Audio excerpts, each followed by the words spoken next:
She stood frozen on the staircase, 7 months pregnant, one hand on her belly, the other gripping the railing for support. Sign these. Her husband's It's over, voice Elena. drifted down from the bedroom above. Cold. Marcus, what are you Calculating. talking about? I don't understand. Talking to someone on the phone. I need to execute. I told before you the this was a baby mistake. comes. Why are you still She calling has him? no idea about the accounts.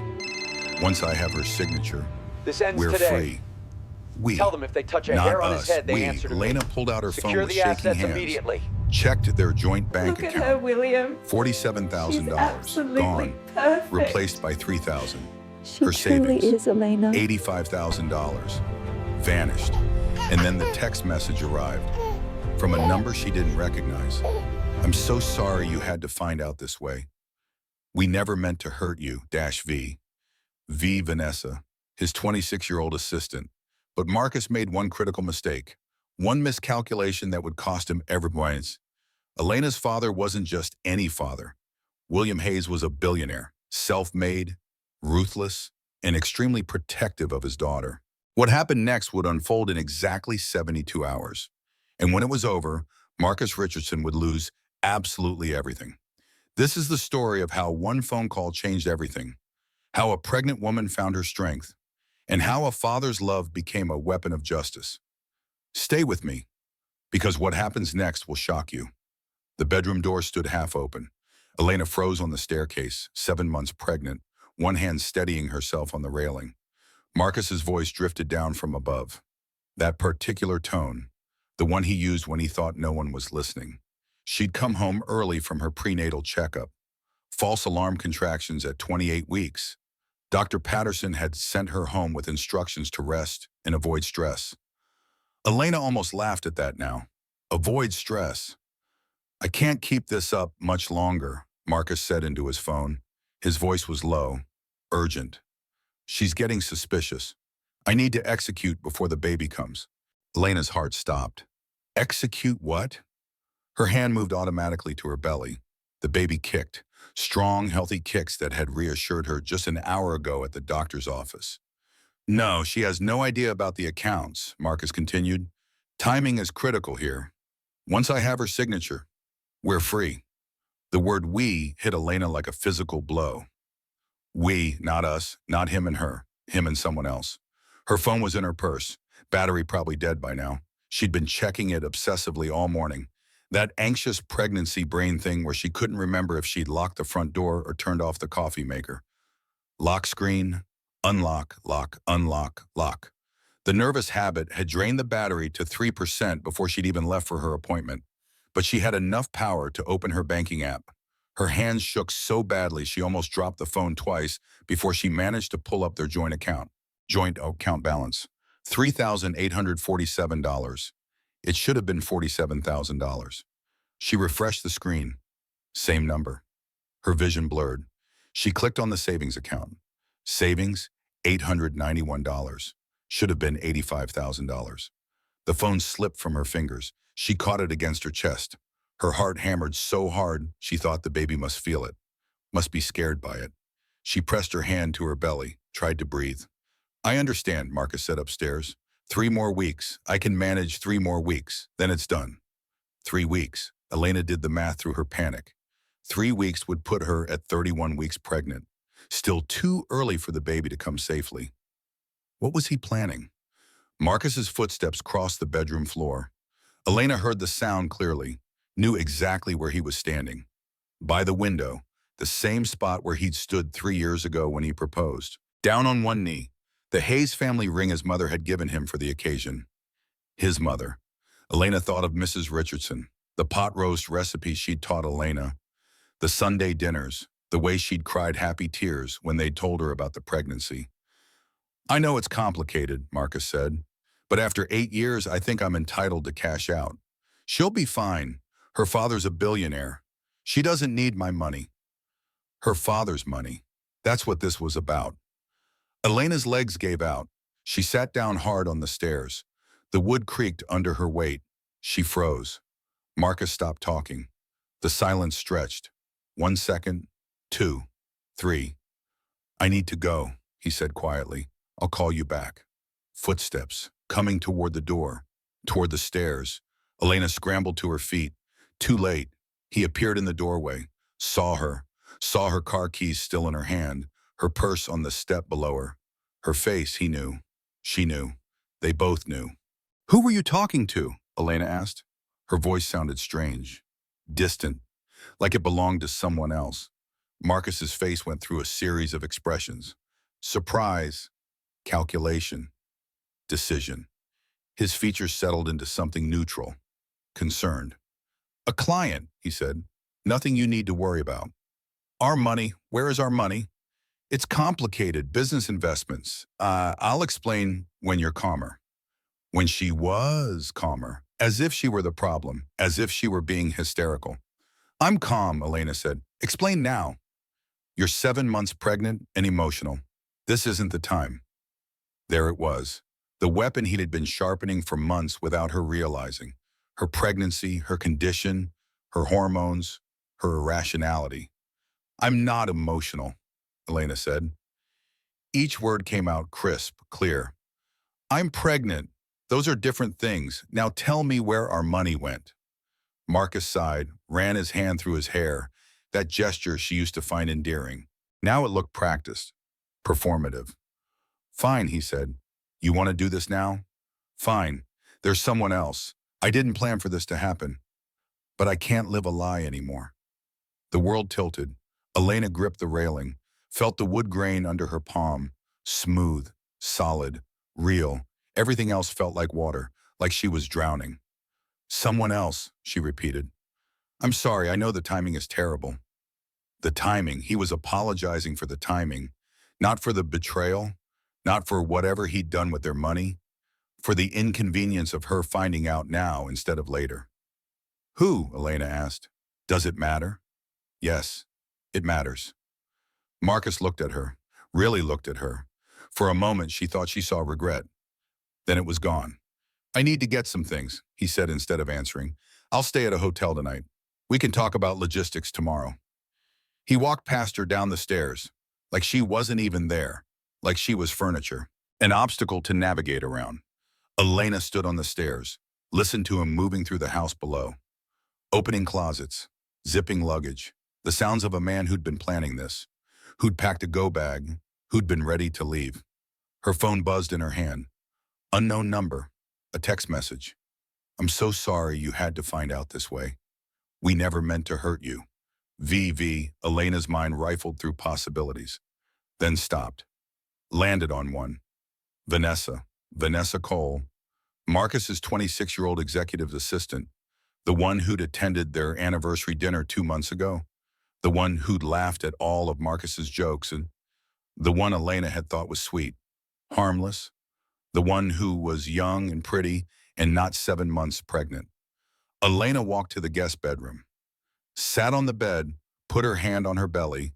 The baby kicked again, oblivious to the chaos, to the fact that her father was downstairs packing a suitcase, that her mother was sitting here trying not to scream. She didn't cry. The shock was too fresh, too big. Crying felt too small for this. Through the floor, she heard the front door open, close, a car engine started. Pulled away. Marcus was gone. Elena sat in the silence. Her phone buzzed again. Another unknown number. She stared at it. The number kept calling. She let it ring. Let it go to voicemail. Let it ring again. Finally, she answered. "Elena." A woman's voice, familiar. "It's Grace. Grace Martinez. We worked together at Anderson and Company." Elena remembered. Senior account manager, sharp, direct. They'd had lunch sometimes before Elena had left work to focus on starting a family.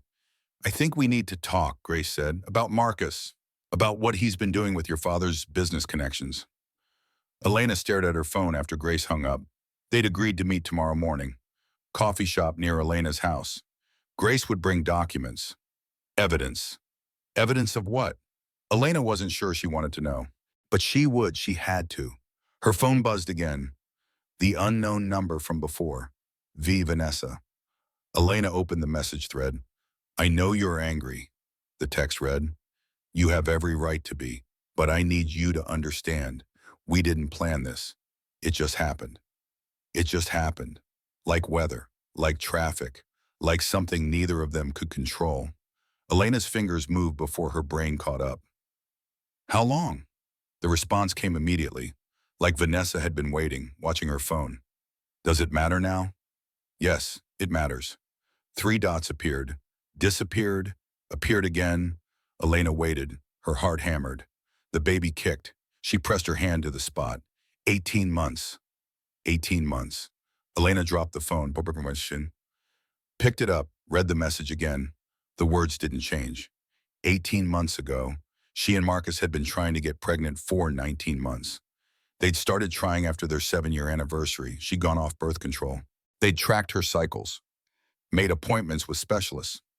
He'd been sleeping with Vanessa the entire time, while he was holding Elena's hand at doctor's appointments, while he was telling her not to stress about the negative pregnancy tests, while he was saying things like, "It'll happen when it's meant to happen," while he was already with someone else. Elena stood up, sat down, stood up again, paced. The guest bedroom was small, 12 steps from wall to wall. She walked it over and over. 12 steps, turn, 12 steps, turn. Her mind kept doing the math. 18 months. The baby was due in 9 weeks. She'd gotten pregnant 7 months ago. Vanessa and Marcus had been together for 11 months by then. He'd been having an affair when they conceived their daughter. The thought made her stomach turn. She rushed to the bathroom, bent over the toilet. Nothing came up. She dry heaved, gasped, cried. Finally, the tears came hard and fast and hot. She slid down to the bathroom floor. The tile was cold against her legs, her back against the tub. She sobbed until her throat hurt, until her eyes burned, until the baby kicked in protest. "I'm sorry," Elena whispered to her belly. "I'm sorry you're feeling this. I'm sorry your dad is. I'm sorry." She pulled herself up, washed her face, looked at herself in the mirror. Red eyes, swollen face. 7 months pregnant. 28 weeks and 2 days, to be exact. 32 years old. Married for 8 years. Betrayed for 18 months. The numbers didn't make sense. None of this made sense. Her phone rang. Harper. Elena answered without thinking. "Please tell me you didn't sign anything," Harper said instead of hello. "What?" "Grace called me. Told me what's happening. Please, Elena, tell me you didn't sign any papers." "Marcus left. He said we'd talk logistics tomorrow. I don't know what papers. Don't sign anything. I'm coming over." "Harper, it's almost midnight. I'm already in my car." The line went dead. Elena walked back downstairs, turned on every light in the house. Living room, kitchen, dining room, hallway. Couldn't stand the darkness. Needed to see. Needed to know the shadows were just shadows. She filled the electric kettle, watched the water heat, made tea she wouldn't drink, watered the plants in the kitchen window, wiped down counters that didn't need wiping. The mundane tasks felt important, vital, like they were the only things keeping her tethered to reality. If she stopped moving, she'd think. If she thought, she'd fall apart. Keep moving. Keep busy. Stay functional. The doorbell rang. Harper came in carrying Thai food and legal pads, still in her work clothes, pencil skirt and blazer, hair pulled back, lawyer mode. "I can't eat that," Elena said, looking at the takeout containers. "Morning sickness. It's nighttime. All day sickness. The smell makes me..." Harper shoved the food back in the bag, set it by the door. "Okay, talk to me. What happened?" Elena told her. The overheard phone call, the bank accounts, the text from Vanessa. 18 months, Marcus leaving, Grace calling about business connections.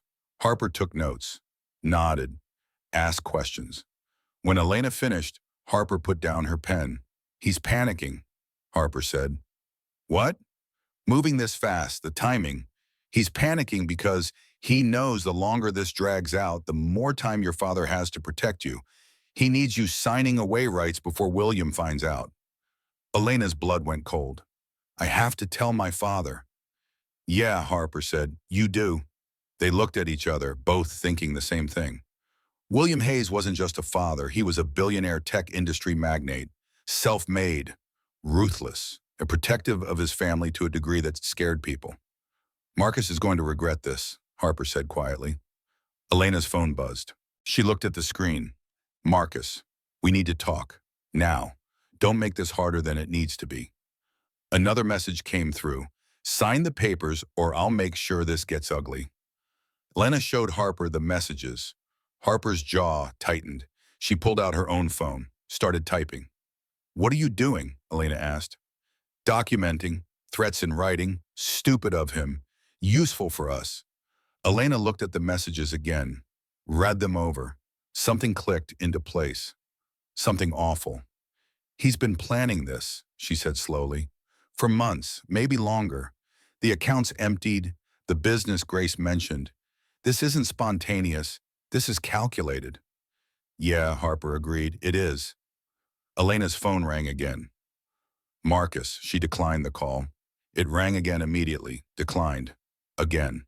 Then a text. Elena, answer your phone. We need to discuss the separation agreement. I have papers ready. He has papers ready, Elena repeated. Already drafted, already prepared. Before he even told me. The rage hit her then. Not the sadness, not the shock. Pure, clean rage. Call your father, Harper said. Now. Elena looked at her phone, looked at her best friend, looked at the time. Almost 1 a.m. He'll be asleep. He'll want to know. In the morning, I'll call him in the morning. Harper studied her face, nodded. Okay, but first thing, promise me. First thing, Harper gathered her things, hugged Elena carefully, mindful of the belly between them. You're going to be okay, Harper said. I know it doesn't feel like it, but you are. After Harper left, Elena lay in the guest bed, stared at the ceiling. The baby kicked, settled, kicked again, finding a comfortable position. Elena put both hands on her belly, felt the movements, the life indeed occur. 7 months of growing, of preparing, of imagining a family that apparently didn't exist outside her own head. It's just you and me, she whispered. But we're going to be okay. I promise. She closed her eyes, didn't sleep, just waited for morning. The coffee shop smelled like burnt espresso and cinnamon. Elena sat in the corner booth, hands wrapped around a decaf latte she wasn't drinking. 9 a.m, she'd been awake since 4, given up on sleep at 5. Showered, dressed, pretended it normal. Grace Martinez walked in at exactly 9, carrying a messenger bag, wearing the same no-nonsense expression Elena remembered from their working days together. Thank you for meeting me, Grace said, sliding into the booth. I know this is the last thing you need right now. Just tell me, Elena said. Whatever it is, just tell me. Grace pulled out a folder, opened it, spread documents across the table. Marcus formed a limited liability company 8 months ago, Grace began. Richardson and Cole Ventures. Vanessa Cole is listed as a 50% partner. 8 months ago, Elena had been 5 months pregnant. Glowing, people said, happy, decorating the nursery. He's using contacts you introduced him to, Grace continued, from your father's network, high net worth clients, real estate investors, people who trusted the Hayes name. Elena looked at the incorporation documents, saw Marcus's signature, Vanessa's, dated March 15th. She'd been shopping for baby furniture on March 15th, had sent Marcus photos of cribs asking his opinion. He'd responded with a thumbs-up emoji. There's more, Grace said. He's been actively poaching clients from his current firm, setting up deals through the new company, planning to file for divorce before the baby is born to avoid child support calculations on the new business income. Can he do that? He can try. Won't work, but he can try.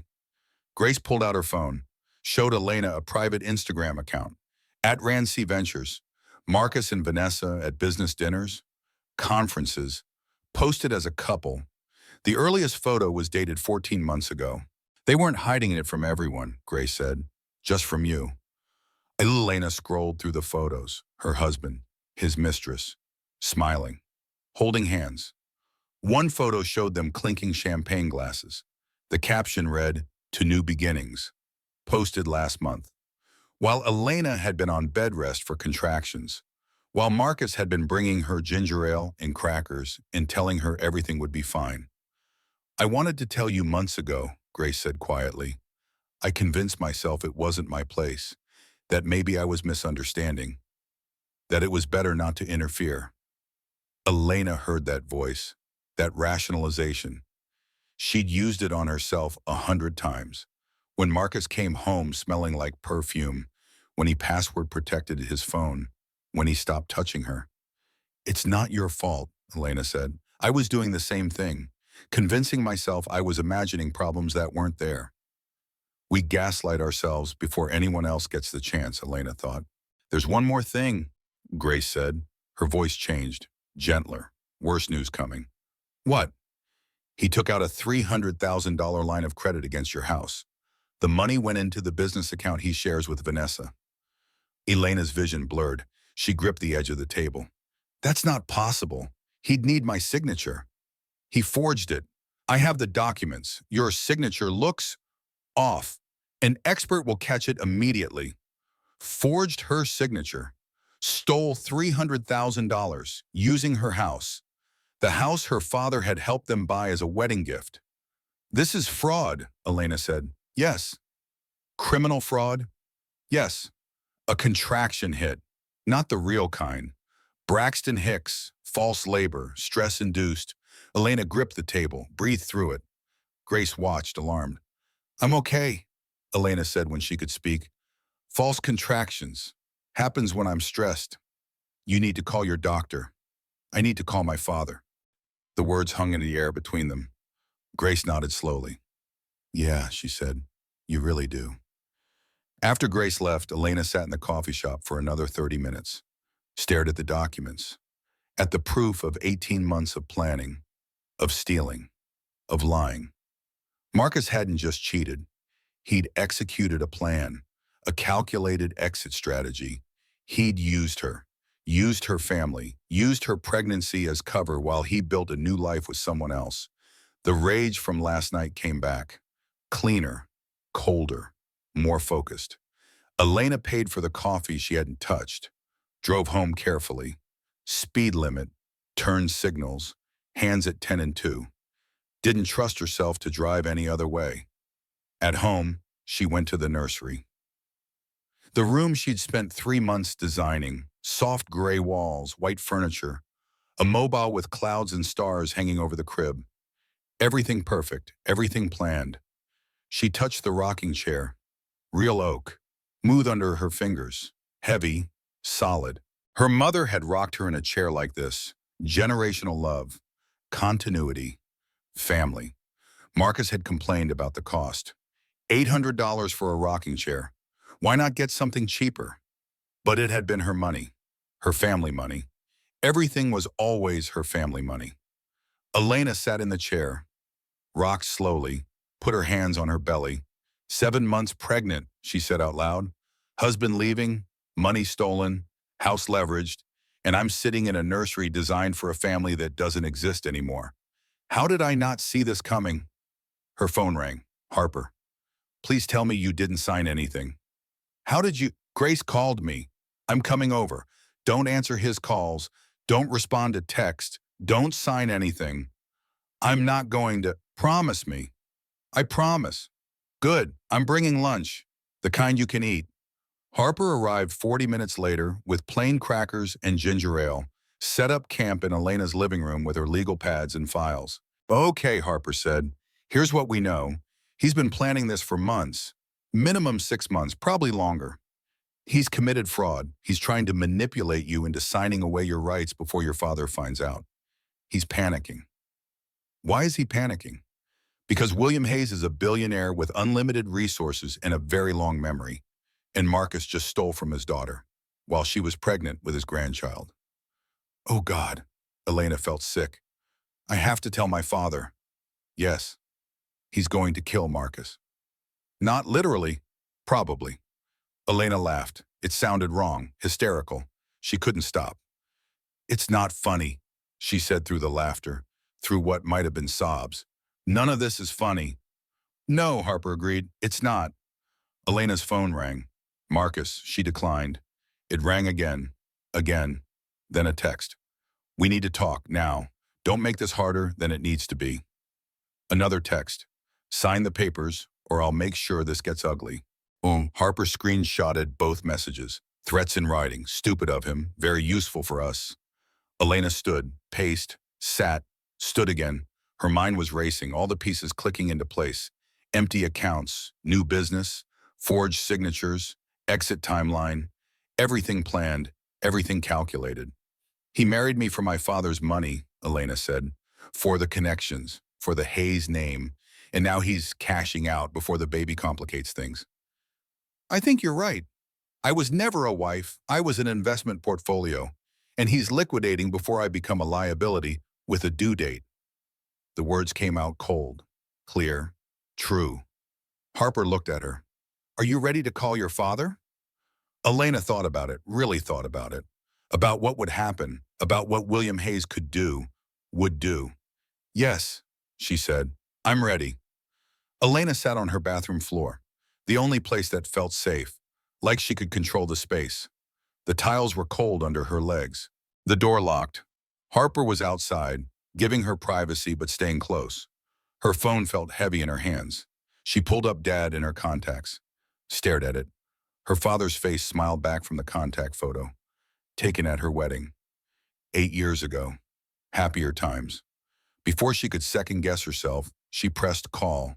1 ring, 2. Elena. William Hayes' voice was warm, concerned. He'd been in a board meeting. She could tell by the slight echo. The corporate conference room sound.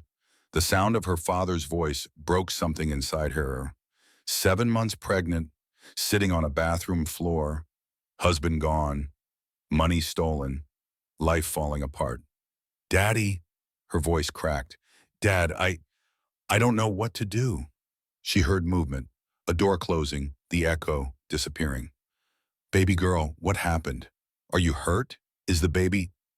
Marcus is... She couldn't get the words out, crying too hard. He's been... Through the glass wall of his office, William's assistant watched his face change, go from concern to something else, something cold, something dangerous. Elena, breathe, slow breath. Good. Now tell me what happened. She told him about the overheard phone call, the affair, 18 months, the empty bank accounts, Vanessa, the forged signature, $300,000, the business, the plan, everything. William Hayes stood in the hallway outside the boardroom. Executives could see him through the glass. They'd never seen him like this. Stock still, silent, listening. He did what? The words came out quiet, deadly. He's been planning this for months, Dad. Has papers he wants me to sign, wants me to give up rights to everything. Says if I don't, he'll make it ugly. I'm scared. I don't know what to... Marcus's voice cut through, in the background, loud enough for William to hear. Elena, who are you talking to? Don't you dare call your father. This is between us. William heard it. Heard Marcus trying to control his daughter, trying to intimidate her. A pregnant woman. His pregnant daughter. In that moment, Marcus Richardson's fate was sealed. Put me on speaker, William said. His voice was steel-wrapped in ice. Dad, I don't think... Speaker. Now. Elena's hands shook as she set the phone on the bathroom counter. Put it on speaker. Marcus pushed the bathroom door. It was locked. He pounded on it. Elena, hang up the phone right now. This is none of his... Elena unlocked the door, opened it. Marcus stopped when he saw the phone, saw William Hayes' name on the screen. The color drained from his face. Marcus. William's voice filled the small bathroom. This is William Hayes. You're going to walk out of my daughter's house. You're going to get in your car. You're going to drive away, and you're going to wait for my call. Do you understand? Marcus tried to salvage something, anything. Mr. Hayes, this is a private matter between... Do you understand? Elena flinched. She'd never heard her father's voice like that. Never. Not in 32 years. Yes, sir, Marcus said. Barely a whisper. Good. Elena, baby, I'm coming to you. Don't sign anything. Don't agree to anything. Harper's there? Yes, Elena managed. Good, I'll be there in 20 minutes. And Elena? Yes, Dad? That boy forgot who he was dealing with. He forgot who your father is. He's about to remember. I promise you, he will regret this. Do you trust me? I trust you. 20 minutes. The call ended. Marcus stared at Elena, at the phone, at what he'd just done, at what he'd just unleashed. You shouldn't have done that, he said. You shouldn't have stolen from me. Your father's going to make this worse. My father's going to make you wish you'd treated me better. Get out. Elena, you don't understand what you've just... Harper appeared in the doorway. Now you're fucked. That's what now means. Leave before I call the police. Marcus grabbed his jacket from the bedroom, took his laptop, left. Elena slid down the bathroom wall, sat on the cold tile again. 7 months pregnant. Just called her billionaire father on her cheating husband. Part of her felt like a child running to daddy. Part of her felt powerful. She had resources. She had protection. She had a father who would burn the world for her. Harper sat down beside her, right there on the bathroom floor. You did the right thing, Harper said. Did I, or did it just start a war? He started the war when he betrayed you. You just called in reinforcements. They sat there together on the bathroom floor, waiting. Exactly 20 minutes later, the doorbell rang. William Hayes stood on her doorstep, Catherine beside him, Daniel right behind. Thomas Whitfield, the Hayes family attorney, was parking his car at the curb. William didn't hug her first. He looked at her, really looked. Scanned her face, the guest bedroom visible through the hallway, the evidence of Marcus's departure, the state of his daughter. Then he pulled her into his arms. She broke completely, sobbed into his cashmere sweater, the scent of peppermint and expensive cologne, childhood safety, protection. But when he spoke, his voice was steel. Tell me everything. They moved to the kitchen table. Not the living room, not comfortable chairs. The kitchen table, workspace, war room. William sat at the head, Elena across from him, Catherine on one side, Harper on the other. Daniel stood by the counter. Thomas Whitfield spread legal documents. Elena recounted it all, every detail, every discovery, every lie. William took notes on his phone. With each revelation, his jaw tightened. When she mentioned the forged signature on the house credit line, he stood, walked to the window, hands fisted at his sides. Then he pulled out his phone, made his first call. Thomas, fraud charges. File them tonight. I want this fast, and I want this brutal. The 72-hour destruction of Marcus Richardson had begun. William Hayes sat at Elena's kitchen table. Not at his own house, not in his office. Here, at his daughter's table, in her territory, sending a message. This was her home being defended. Thomas Whitfield spread documents across the surface. Harper provided legal strategy. Catherine made real food. Soup, sandwiches, things Elena might actually eat. Daniel pulled financial records on his laptop. Marcus Richardson thinks he can steal from my daughter, William said quietly. Use my name. Abandon her while she's pregnant. He's wrong, and he's about to learn exactly how wrong. He pulled out his phone, put it on speaker in the center of the table. Elena needed to witness this, needed to understand what her father's power actually meant. Hour 2, 10 p.m., first call. Richard, William Hayes, I'm pulling all my accounts from your firm, effective immediately. Also reconsidering my foundation's partnership. Pause. Richard Thornton, CEO of Marcus's real estate development firm, on the other end. Elena could hear the panic in his voice even through the speaker. William, what? Your employee Marcus Richardson committed fraud against my daughter. He forged her signature on a $300,000 credit line, while she's 7 months pregnant with his child. If he's still employed by morning, our business relationship ends permanently. I wasn't aware. You are now. You have until 9 a.m. tomorrow. William ended the call, made the second one. This is William Hayes calling about a fraudulent credit line on property at... He read Elena's address. My daughter's signature was forged. I want a criminal investigation opened. Tonight. And freeze any accounts associated with Marcus Richardson while the investigation proceeds. Third call. To the 3 major clients Marcus had poached for his new business. Gentlemen, William Hayes, I understand you're working with Marcus Richardson's new venture. I want you to know He built that business by stealing from my 7-month pregnant daughter, using my contacts, my name. Now, I'm not asking you to terminate those relationships. I'm simply offering you better terms directly through Hayes Industries. And I'm noting who chooses to continue working with a man who abandons his pregnant wife. The implications were clear. Choose Marcus, lose William Hayes. Not a difficult calculation. Fourth call, to a business journalist William had known for 20 years. I have a story for you, exclusive, about real estate developer Marcus Richardson. Very interesting case study in business ethics, or the lack thereof. Fifth call, to his own legal team. Nuclear option, everything legal. I want him destroyed. Hour 6, 2 a.m. Marcus's phone rang. His CEO. You're fired. Security will escort you out tomorrow morning. Clear your desk remotely. Hour 12. 8 a.m. The bank called Marcus. Accounts frozen pending fraud investigation. The business account he shared with Vanessa. $0 accessible. A client called. We're terminating our contract with Richardson and Cole Ventures, effective immediately. Hour 18. 2 p.m. Second client withdrew. Third client withdrew. Investors who'd committed money based on the Hayes connection pulled their funding. Business partners started distancing themselves. Hour 24, 10 p.m. An article went live in the Business Chronicle. Real estate developer Marcus Richardson under investigation for fraud, abandons pregnant wife. Not an opinion piece, just facts. But facts were damaging enough. Marcus's phone exploded. Calls, texts, emails, everyone wanting explanations, everyone distancing themselves.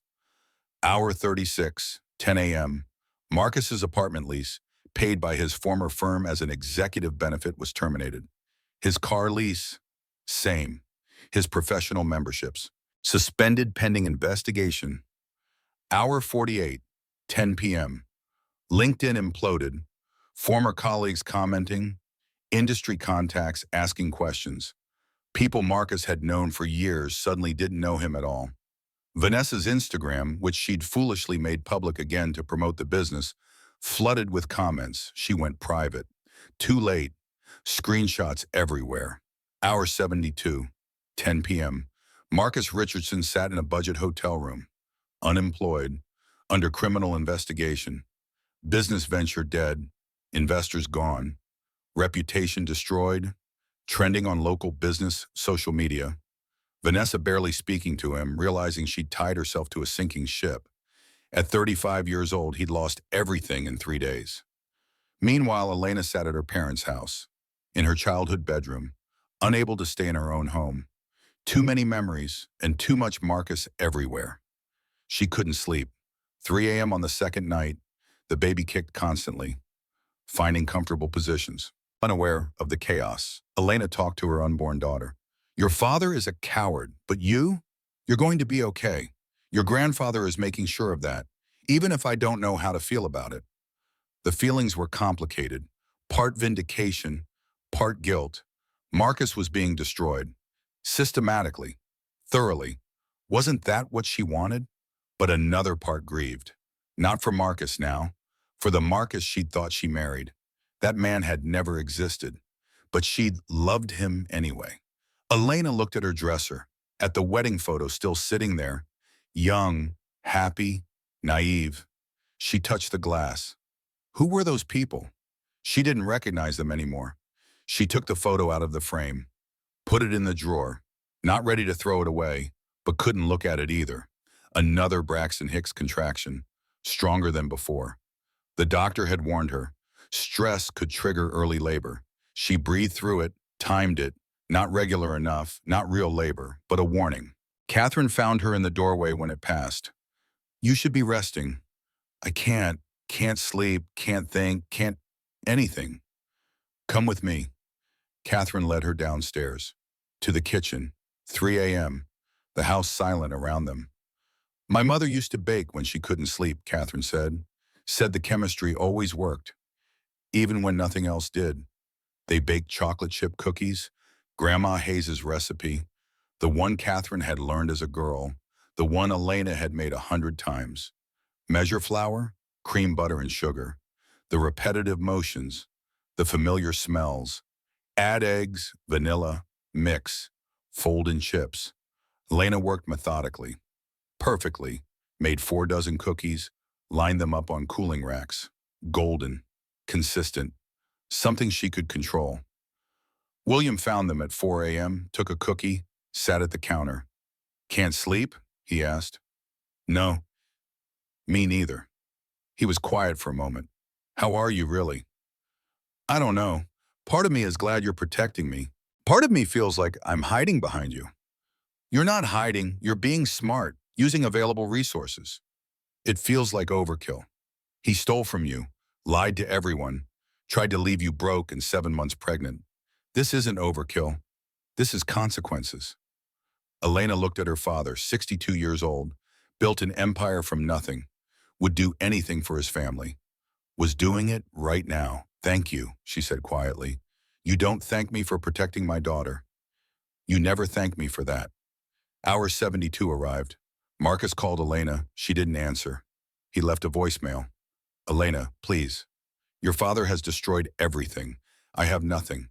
Can we talk, please? I'll sign whatever you want. Just, please call him off." She played it for William. "He's broken," William said. "Good. Now Thomas files for divorce, on your terms." "Wait," Thomas said. His phone had rung during the voicemail. He answered, listened.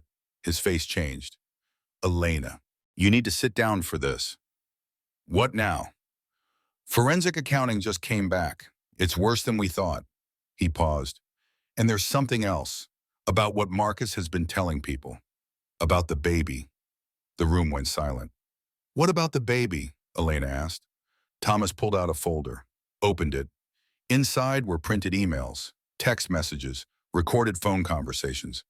"He's been telling people the baby isn't his." The conference room at Thomas Whitfield's law office felt too small, too cold. Elena sat at the head of the polished mahogany table.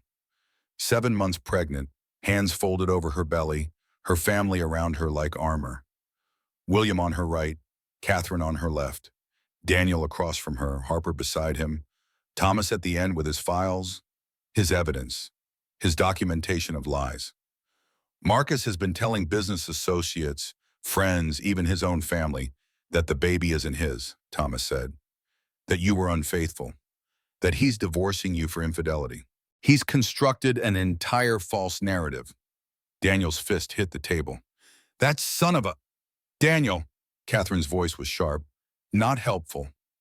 Harper was already taking notes, furious shorthand. William went very quiet, the dangerous quiet, the kind that preceded major business decisions that destroyed competitors. Elena felt nothing, then everything, then ice-cold clarity cutting through the noise. "Of course he did," she said. Her voice was steady, calm. "If I cheated, he's the victim. If I cheated, he gets sympathy. If I cheated, nobody questions why he left his 7-month pregnant wife. It's brilliant, except it's a lie." Thomas slid a folder across the table.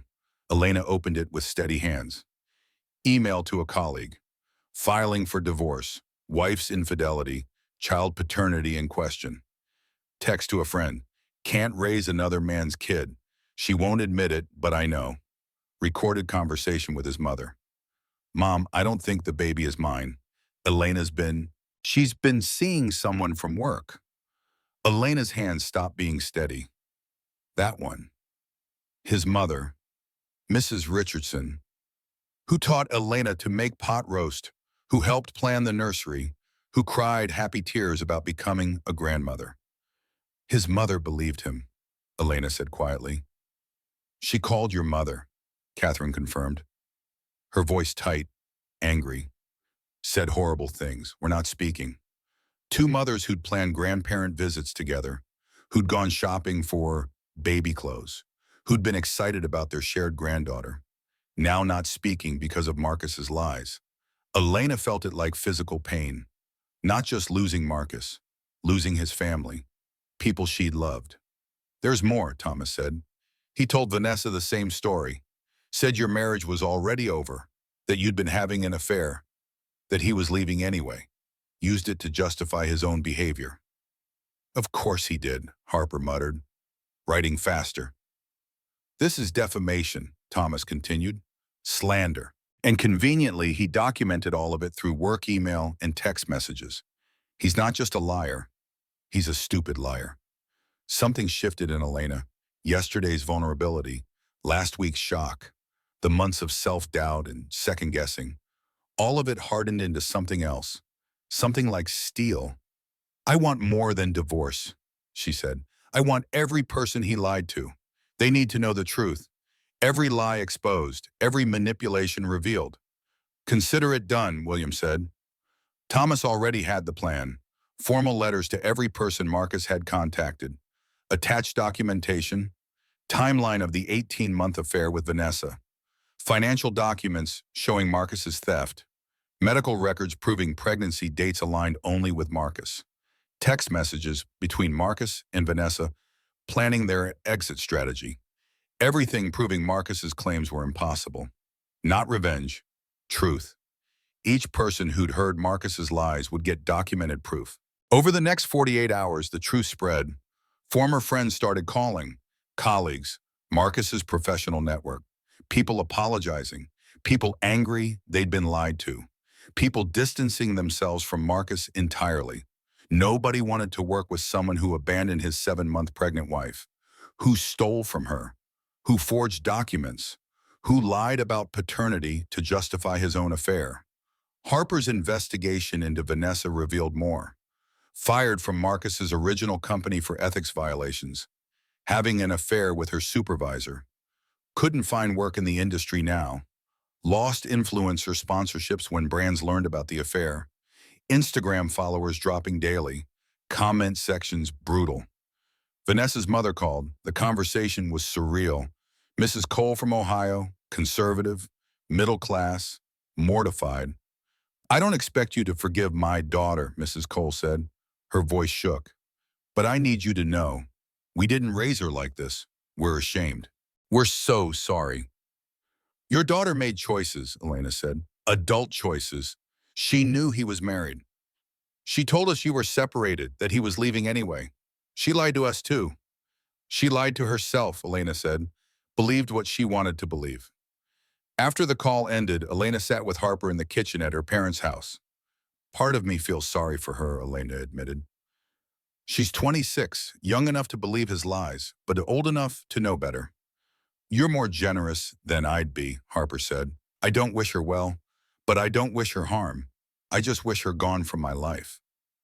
That evening, Catherine made tea, mother and daughter at the kitchen table, the same table where Elena had done homework as a child, had her first heartbreak at 16, announced her engagement at 24. Your father wants blood. Date the Yamada, Catherine said quietly. Daniela wants vengeance. What do you want? Elena put her hand on her belly, felt the baby kick, strong, healthy, oblivious. I want my daughter to see that when someone hurts you, you don't collapse. You calculate. You protect yourself.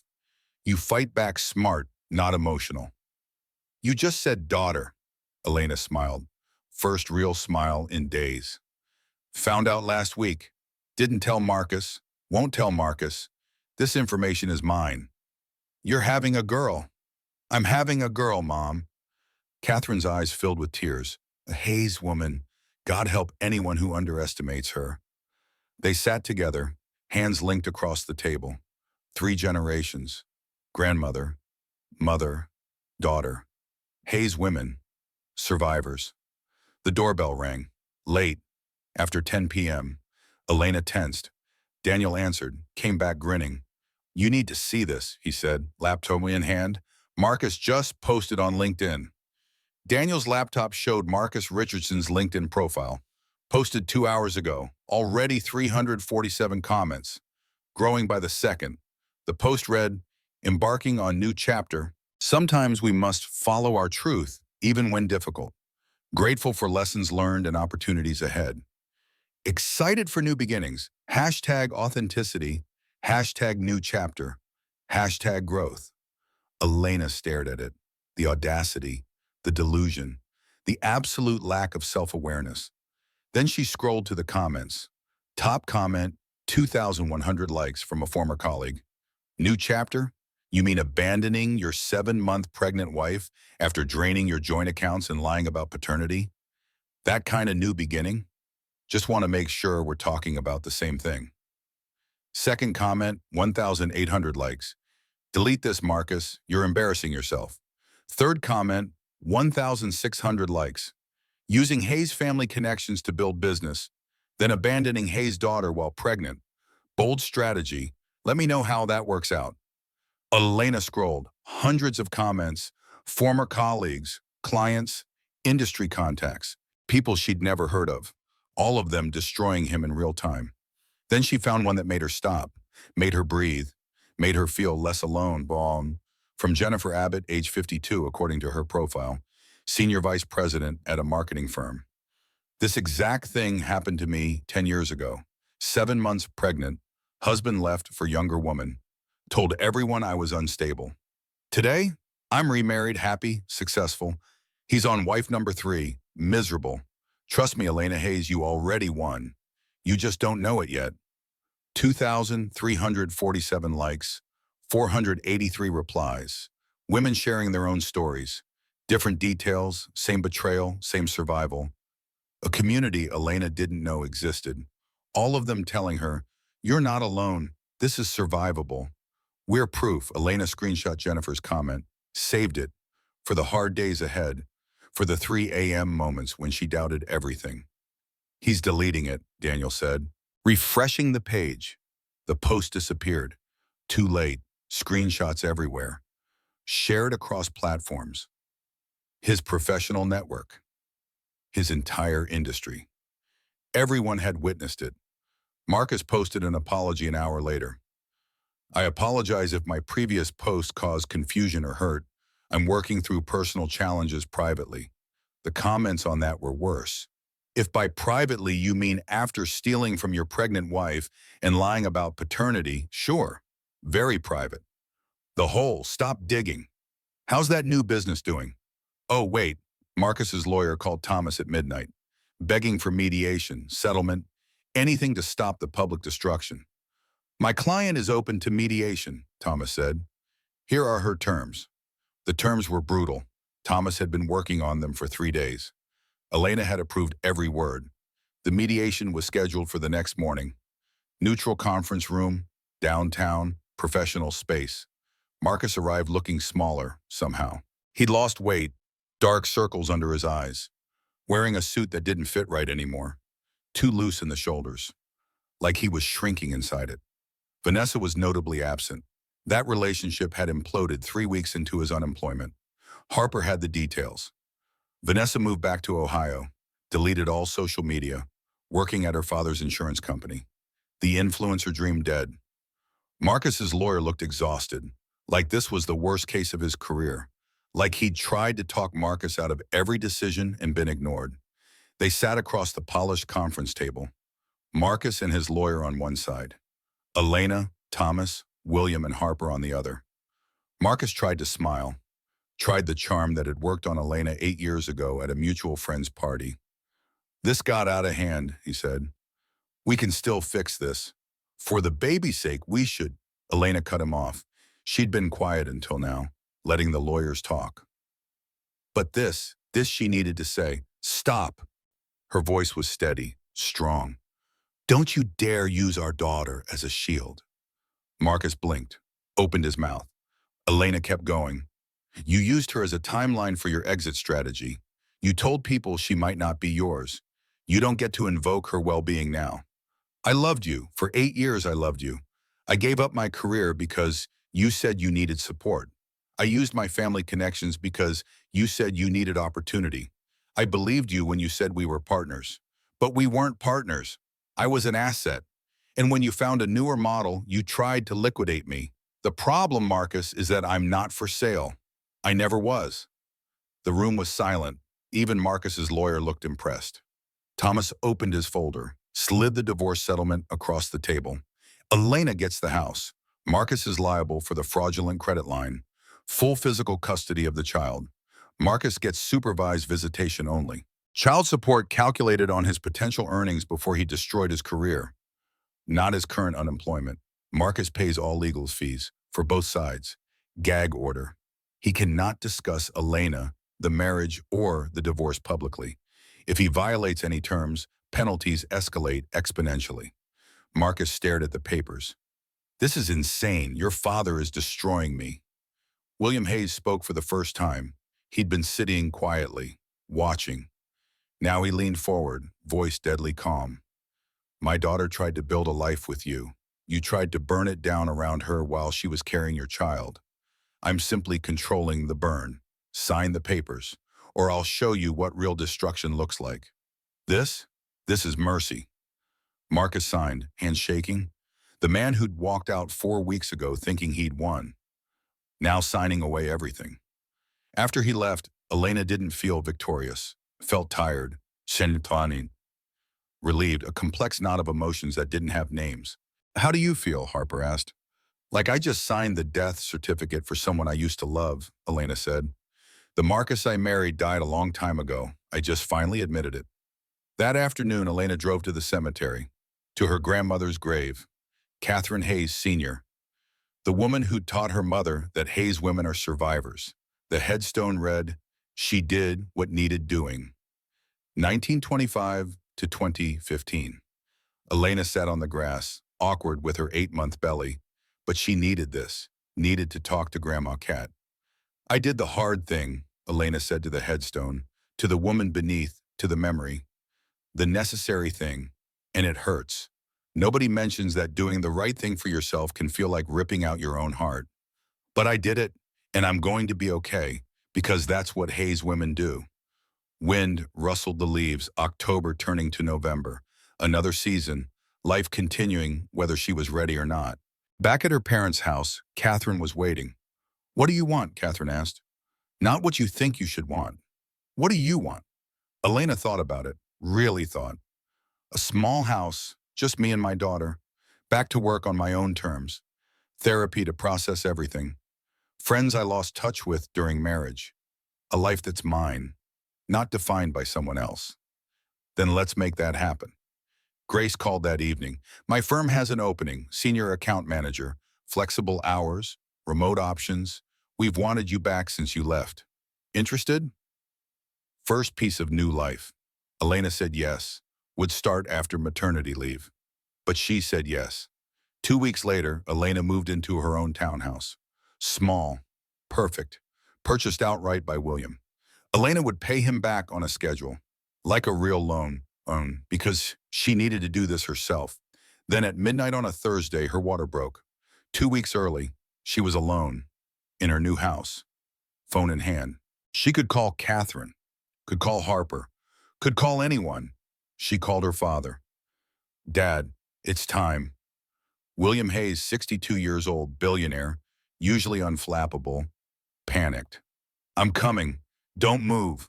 Well, move if you need to. Are you timing contractions? Did you call your doctor? Dad, breathe. I'm okay. Contractions are 12 minutes apart. I called Dr. Patterson. She said to come when they're 5 minutes apart or my water breaks. So, hospital time. I'm getting your mother. We'll be there in 15 minutes. He was there in 12. The hospital was bright, too bright. Elena squinted against the fluorescent lights. Labor and delivery wing, room 417, monitors beeping. Catherine holding her hand, William pacing like a caged animal. Daniel in the corner Googling what do uncles do during birth and finding no useful answers.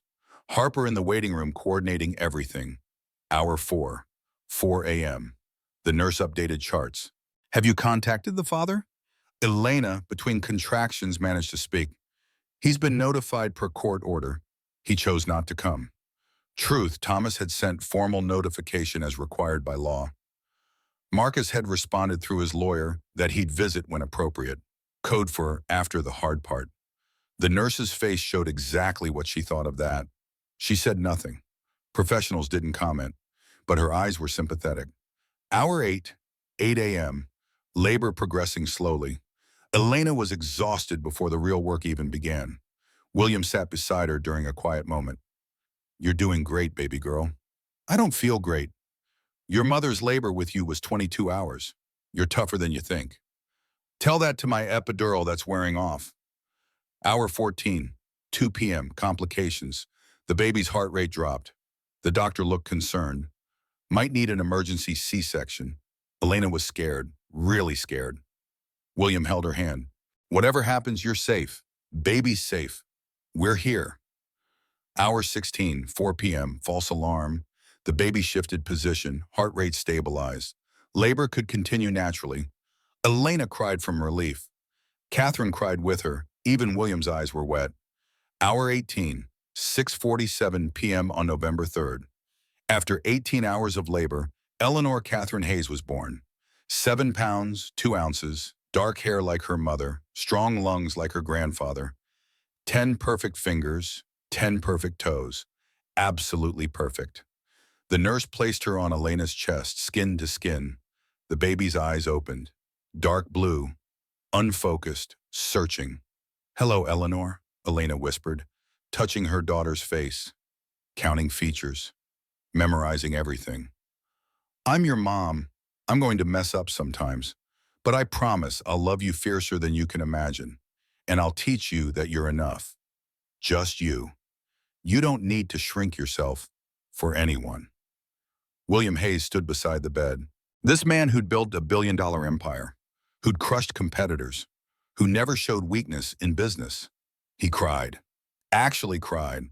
He held his granddaughter with hands that had signed billion-dollar deals, looked at her like she was the most valuable thing he'd ever held. A memory flickered. 32 years ago, William holding baby Elena, a young father, 29 years old, not yet wealthy, just an ambitious worker with a newborn daughter, making a promise. Daddy will always protect you. Back in the present, he'd kept that promise. Elena was safe. Eleanor was safe.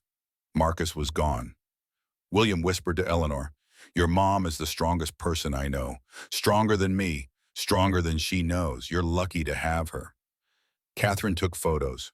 4 generations. Great-grandmother's photo that Catherine had brought. Catherine herself. Elena. Eleanor.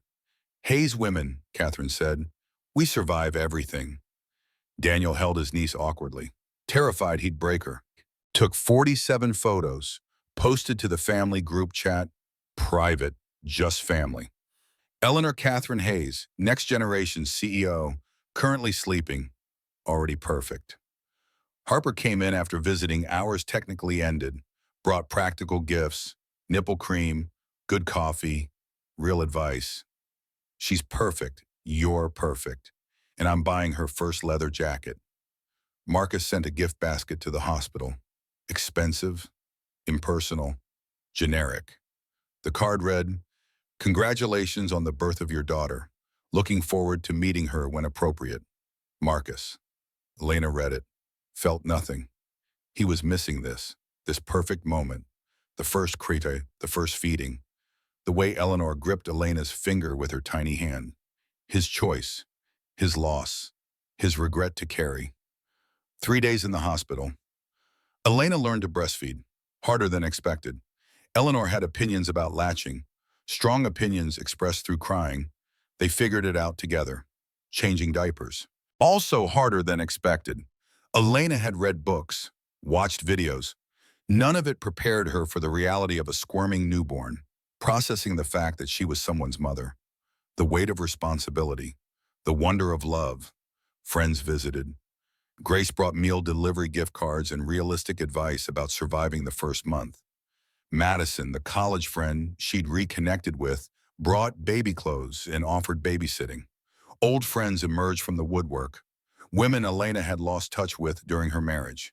They brought casseroles and support and stories of their own struggles. Elena realized something. Her life had been bigger than Marcus. She'd had friends. She'd had herself. She'd just forgotten for a while. Coming home, not to her parents' mansion, to her townhouse. Small. Hers. Her space. Catherine offered to stay the first week. Elena accepted. Not because she couldn't do it alone, because she didn't have to. The first night at home, 2 a.m. feeding.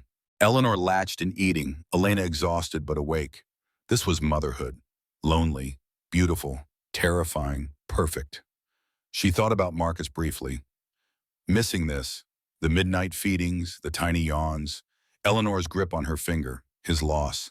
She thought about herself, who she'd been, who she was now, who she was becoming. I survived, she whispered to Eleanor. More than survived. I'm here, whole, holding my daughter, building a new life. Marcus tried to break me. He broke us. But I rebuilt. Better, stronger, mine. 6 weeks postpartum. Eleanor on a schedule, mostly. Elena working part-time from home, finding rhythm, finding herself. The first supervised visitation. Marcus arrived exactly on time. Caseworker present, court mandated. First time meeting his 6-week-old daughter. Marcus held Eleanor awkwardly. She cried immediately. He panicked, tried to hand her back. Support her head, Elena said calmly. Teaching. Rock gently. She's a baby, not a bomb. I don't know what I'm doing, Marcus admitted. None of us do. We just show up and try. 1 hour visitation. Marcus tried, genuinely tried. It was uncomfortable. He was distant, going through motions. Elena saw the future clearly. Weekend dad who sent child support but didn't know his daughter's favorite book. Remembered birthdays but forgot first words. Not evil, just absent. Emotionally unavailable. Same person he'd always been. But Eleanor would be okay. She had a grandfather who adored her, a grandmother who spoiled her, an uncle who'd teach her to code, an honorary aunt who'd teach her fierceness, a mother who'd teach her worthiness. After Marcus left, Elena held sleeping Eleanor. Your daddy's treeing. That's more than some kids get. Elena made coffee. 3rd cup today. Motherhood ran on caffeine and determination. She caught her reflection in the kitchen window. Hair messy, sweatpants with a spit-up stain, eyes tired, holding her sleeping 6-week-old. She looked like hell. She'd never been more beautiful. 6 months post-divorce. Elena's new normal had rhythm. Wake at 6 when Eleanor decided sleeping was boring. Nurse, play, nap at 9 while Elena worked. More playing, another nap at 2 while Elena worked more. Dinner, bath, stories. Eleanor asleep by 8. Then Elena's real workday began. The focused hours when she could think without interruption. Full-time at Grace's firm now. Senior account manager. They'd promoted her after 3 months. She was good at this, always had been. She'd just forgotten during the Marcus years. During the time she'd made herself smaller to make him feel bigger. The townhouse was decorated her way now. No compromises, no, that's too feminine, or can we make it more neutral? Cream walls, rose gold fixtures, soft textures everywhere. Plants that actually thrived because she watered them on schedule. Photos of Eleanor's milestones covering the fridge. Hayes family pictures on the mantle. Her space, her sanctuary, her choices. Eleanor at 6 months, rolling over, laughing at everything. Starting solids, which meant new levels of mess Elena hadn't prepared for. Sweet potato puree in her hair. Avocado on the ceiling. How did babies get food in impossible places? Teething, sleepless nights, fussy days, perfect anyway. Marcus's visitation continued. Every other weekend, still supervised. He tried, showed up on time, brought appropriate toys, but there was distance, like he was babysitting someone else's child instead of getting to know his own daughter. November 15, the custody modification hearing. 6 months post-birth, courthouse downtown. Elena sat with Thomas, Harper beside her for moral support, William and Catherine in the gallery. A show of force, a reminder of who stood behind Elena. Marcus sat across the aisle with his lawyer. He'd lost more weight. The suit he wore didn't fit right. Too big, like he was disappearing inside it. Vanessa was long gone. That relationship had lasted exactly 3 weeks into his unemployment. Now she was back in Ohio, working at her father's insurance agency. All influencer dreams dead. Judge Martinez presided. Tough, but fair. Known for seeing through manipulation. She reviewed Marcus's completed parenting classes. His employment at a smaller firm, making 1/3 his previous salary.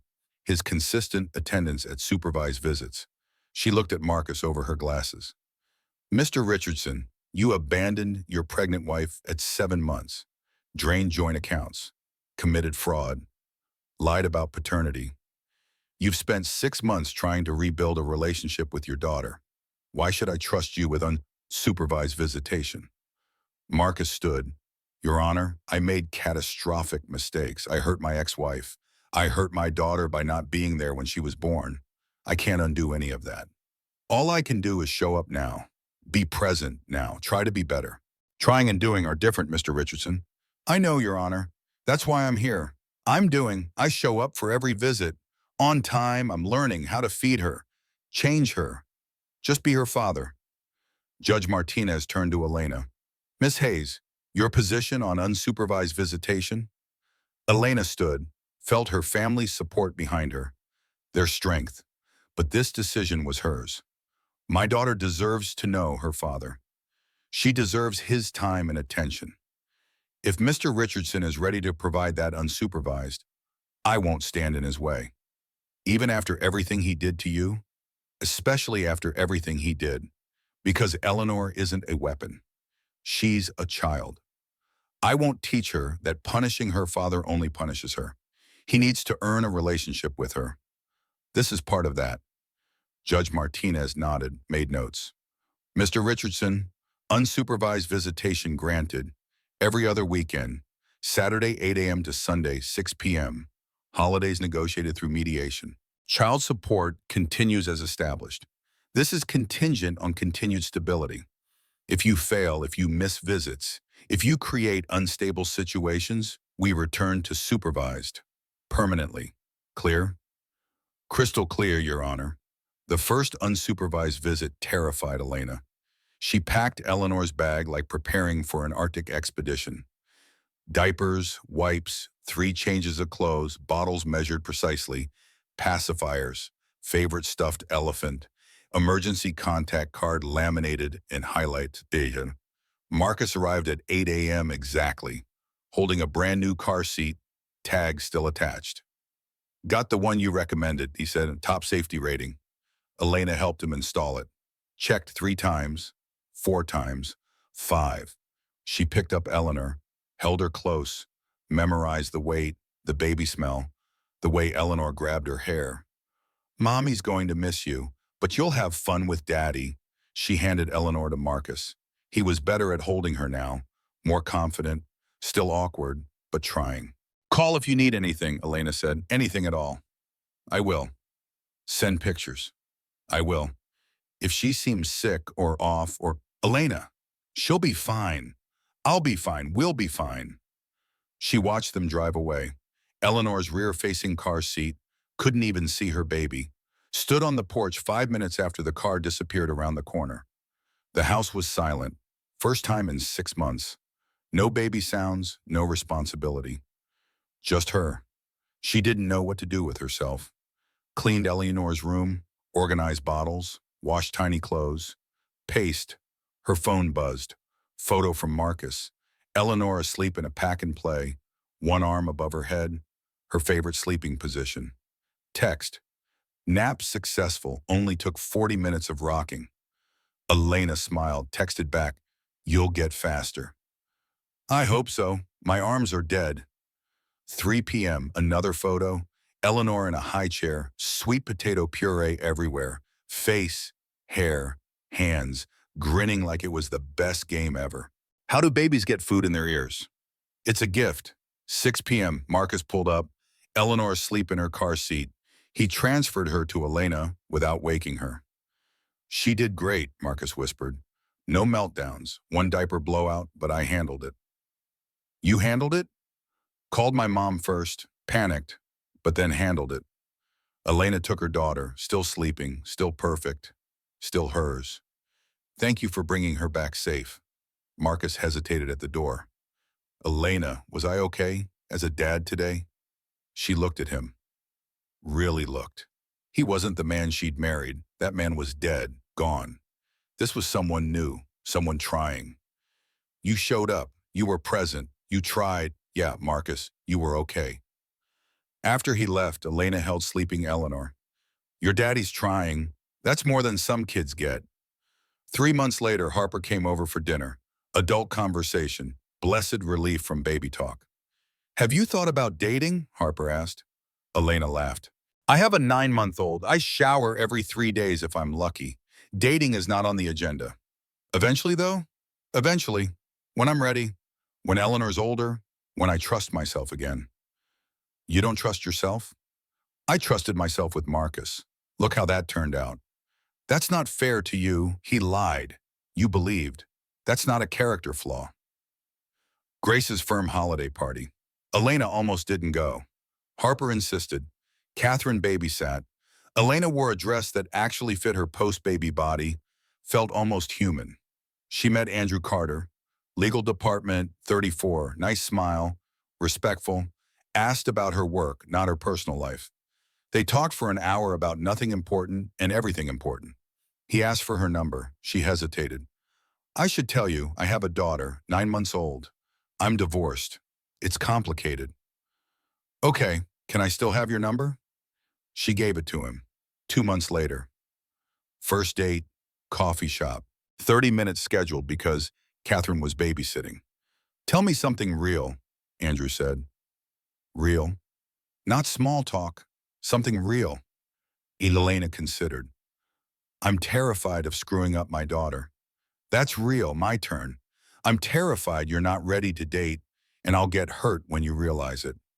Honest, brutal, refreshing. I might not be ready, I don't know. I'm trying to figure it out. At least you're honest. They dated casually for 3 months. No pressure, no labels. He understood she had Eleanor, understood her time was limited, understood she was healing. He didn't try to fix her, just showed up when she had time. Eleanor's first birthday approached.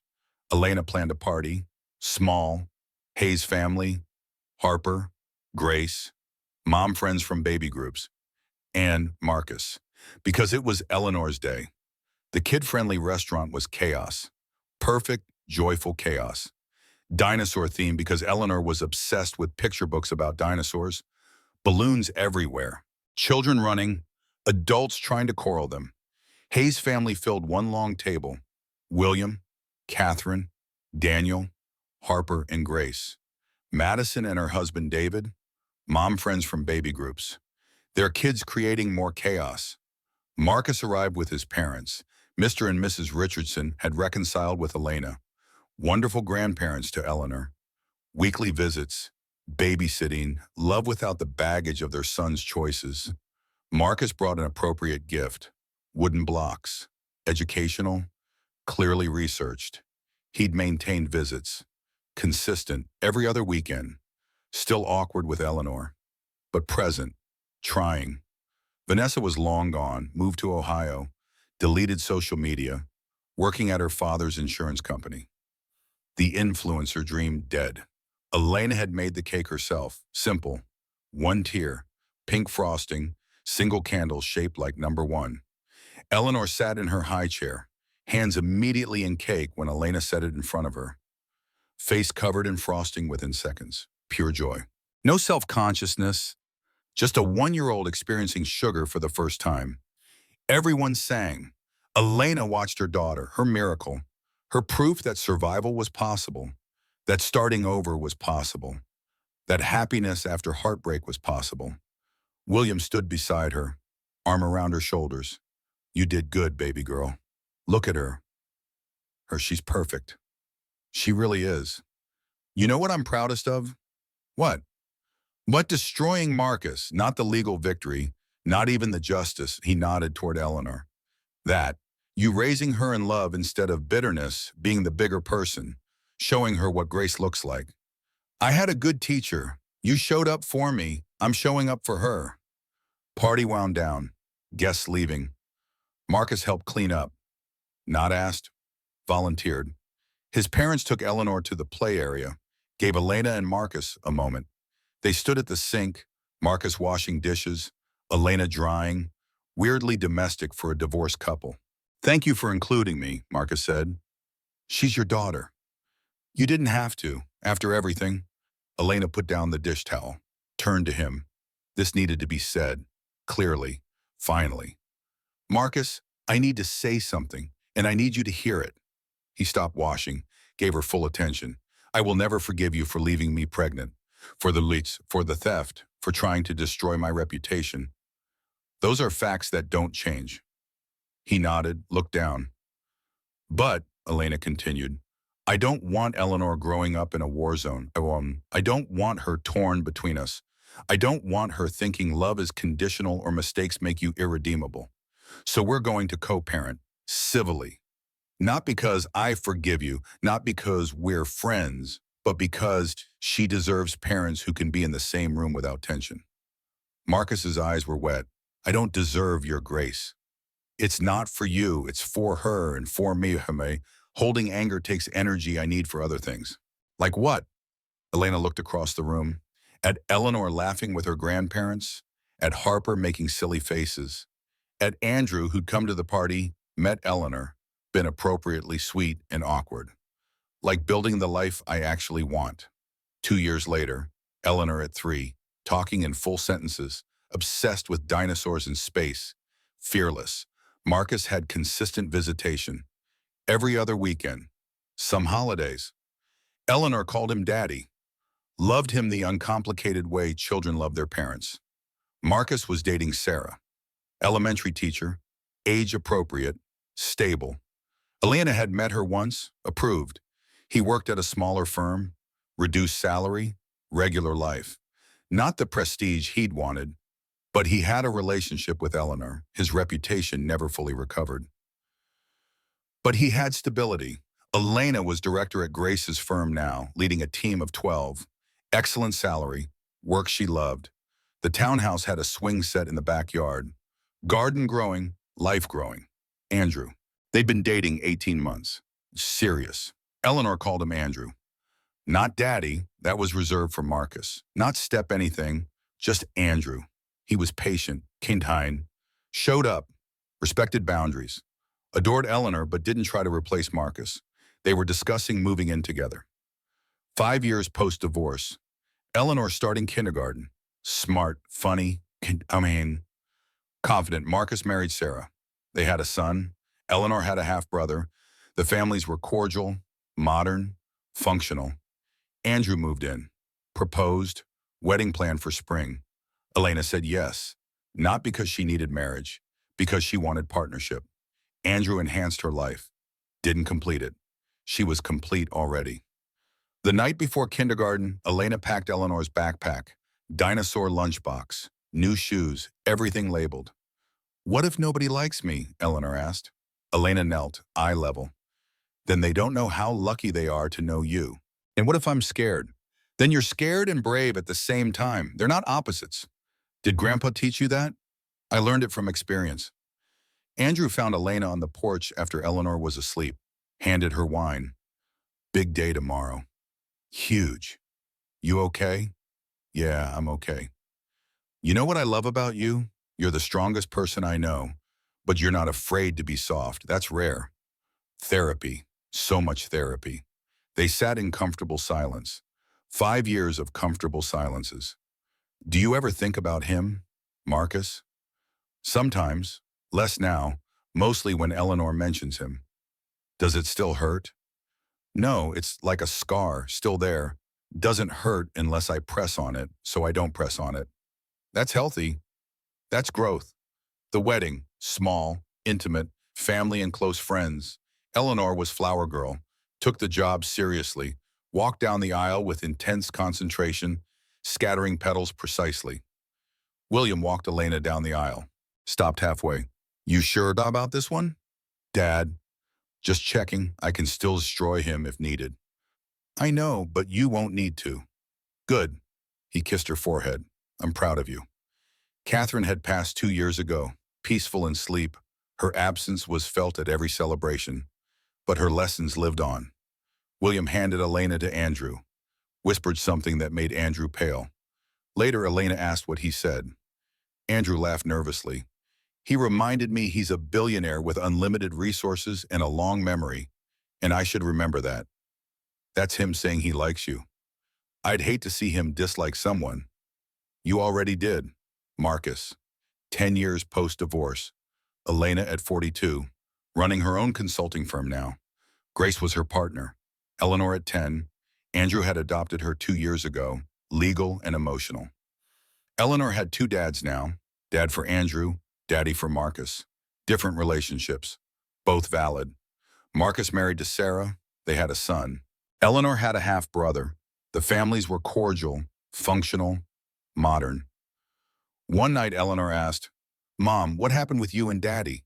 The real story. Elena and Andrew had prepared for this. "What do you know?" Elena asked. "That you got divorced when I was a baby. That Daddy made mistakes. That it was hard." That's accurate. But what really happened? Elena chose her words carefully. Honestly, "Your daddy and I loved each other, but sometimes love isn't enough if people aren't ready to be good partners. He made choices that hurt me. I made the choice to leave. It was hard, but it was right." "Do you hate him?" "No, baby, I don't hate him. I'm grateful he's your father.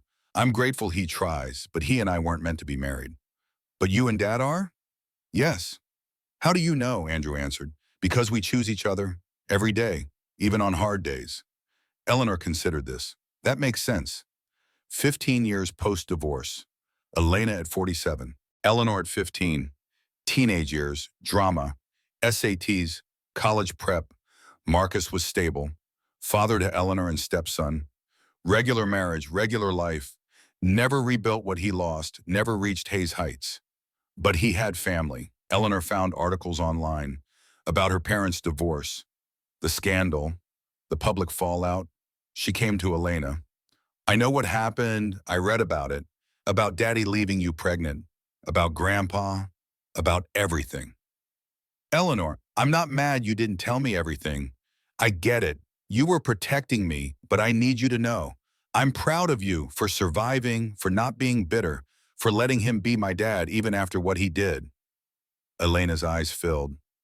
"Baby, you could have poisoned me against him, but you didn't. You let me love him. That took strength." They hugged. 15-year-old, almost grown. Still her baby. "I love you, Eleanor Catherine." "I love you too, Mom." 20 years post-divorce. William at 82, slowing down but still sharp. Family dinner. Telling stories. "My proudest moment wasn't making my first billion. Wasn't any business deal." "What was it, Grandpa?" Eleanor asked. "Watching your mother rebuild after her world fell apart. Watching her choose strength over bitterness. That's real success." Elena reached for her father's hand. "I learned from you, Dad." "No, you taught yourself. I just supported."